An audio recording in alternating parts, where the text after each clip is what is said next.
आपण पाहत आहात आपल्या हक्काचे प्रतिध्वनी न्यूज. अफगाणिस्तानच्या बेदाण्यावरून तासगावात शेतकरी बाजार समिती सदस्य आणि बेदाणा व्यापारी यांच्यात जुंपली. आमचे तासगाव प्रतिनिधी अतुल काळे कळवतात की अफगाणिस्तानमधील बेदाणा तासगाव येथील व्यापाऱ्यांनी खरेदी करून त्या मालाचे पॅकिंग बदलून स्थानिक बेदाणा असल्याचे भासवत स्थानिक बाजारपेठेतील बेदाणा म्हणून विक्री करत असल्याचा आरोप द्राक्ष बागायतदार संघाकडून करण्यात आला होता.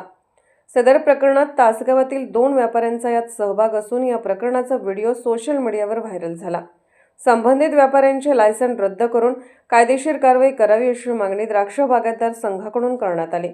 कृषी उत्पन्न बाजार समिती तासगाव यांच्या मध्यस्थीने द्राक्ष बागायतदार संघ आणि बेदाणा व्यापारी असोसिएशन तासगाव यांच्यात कृषी उत्पन्न बाजार समितीच्या आर पाटील सभागृहात गुरुवारी बैठक घेण्यात आली. या बैठकीत मोठा गदारोळ झाला.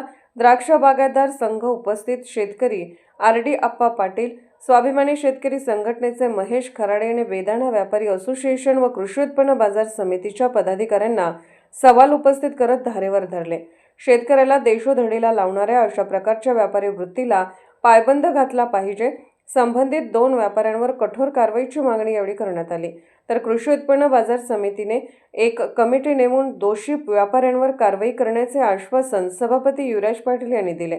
परंतु व्यापाऱ्यांच्या चुकीच्या व्यापार धोरणामुळे बेदाणा उत्पादक शेतकरी भरडला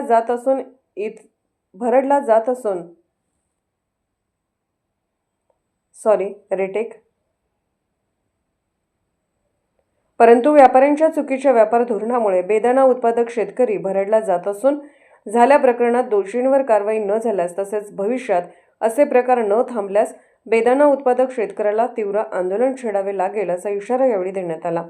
ताज्या राजकीय घडामोडी व अपडेट पाहण्यासाठी प्रतिध्वनी चॅनलला सबस्क्राईब करा व बेल आयकॉनवर क्लिक करायला विसरू नका.